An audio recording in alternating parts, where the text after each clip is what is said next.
10 must visit family friendly places in Aotearoa, New Zealand. I've recently done a video and a downloadable PDF of a 14-day road trip around New Zealand. So in doing so, I thought, what are the 10 best places to visit with family in New Zealand? Hi, I'm Emily and I run Emily in NZ. Every Friday I post about living, working and exploring New Zealand. So hit subscribe so you can see the latest video on what we've been up to or my recommendations. And here's my list. They're in no particular order and I hope you find this useful for planning your trip to New Zealand.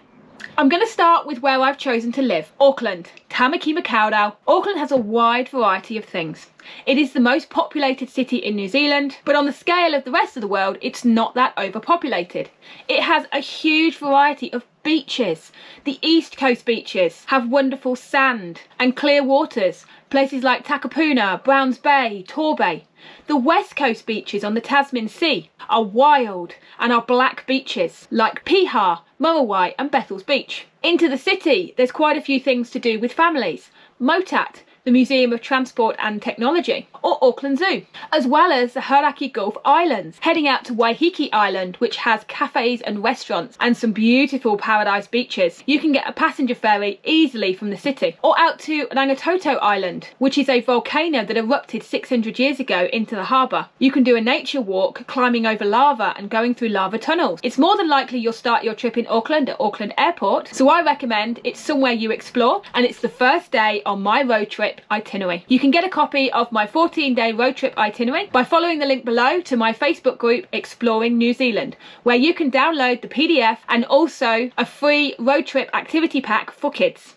Another must-visit place is Rotorua. We love Rotorua. We go 3 or 4 times per year. It is the geothermal centre of New Zealand, where you can see geysers erupting, bubbling hot pools, and the amazing power of Mother Nature. But not only that, it's an adventure capital of the North Island. You can go on the gondola at the skyline and come down on the luge. You can do the sky swing. You can go zorbing, or you can explore the lakes. Places like Lake Tarawera, which is a volcano that erupted in the late 1800s and still has bubbling pools all around the edge of the lake. Or you can go for a walk in the redwoods across suspension bridges, checking out the majestic trees in the forest. Heading up the North Island now, Te Ike a Maui, as the Maori name for the North Island, head to the Bay of Islands, a lovely little area called Russell. A beautiful way to explore the Bay of Islands. You can see dolphins, you can do some fishing, or you can see the beautiful beaches in the area of the Bay of Islands. Park up your camper van and you can explore the town. I recommend this early in the road trip, and there's so many things that you can do on the way. The Bay of Islands is pretty unique and is made up of many different islands. You can get a boat to Otahi Island, where there's a restaurant on there, and you can explore and even stay a night in a tent out in the Bay of Islands. You'll probably see dolphins on your way back.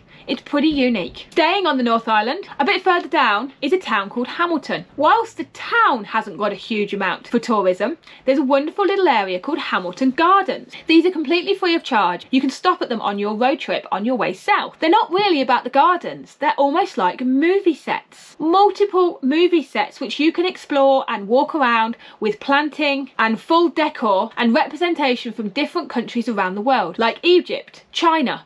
There's even an English Tudor garden and a surrealist garden, which has to be seen to be believed. And New Zealand is known for being Middle Earth, as it's where all of the Lord of the Rings films and The Hobbit were filmed. So if you're a Lord of the Rings fan or you're just curious, you need to stop at Hobbiton in Matamata. I include this as part of my road trip on the way to Rotorua, and it's very much just a day stop as there's not much else in the area. But you can check out the Hobbit houses and have a tour of where they filmed The Lord of the Rings and The Hobbiton, which they've kept for tourists to see.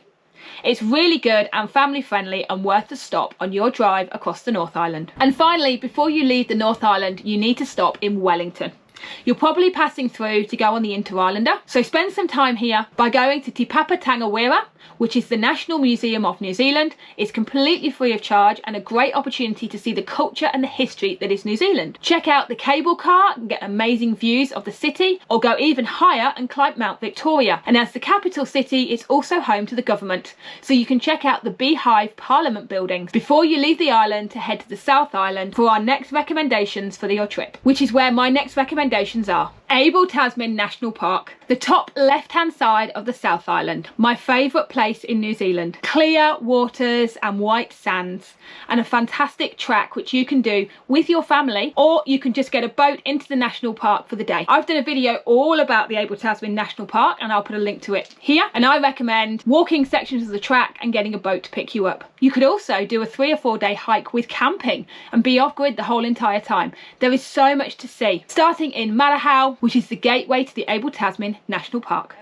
On the east coast of the South Island is an area called Akaroa, a lovely town with a bit of French history that is well worth a stop when you're spending time near Christchurch. There are walks you could do, as well as the town, as well as the Giant's House. A unique artist has created a huge gardens out of mosaics with amazing sculptures that you and the family will really enjoy.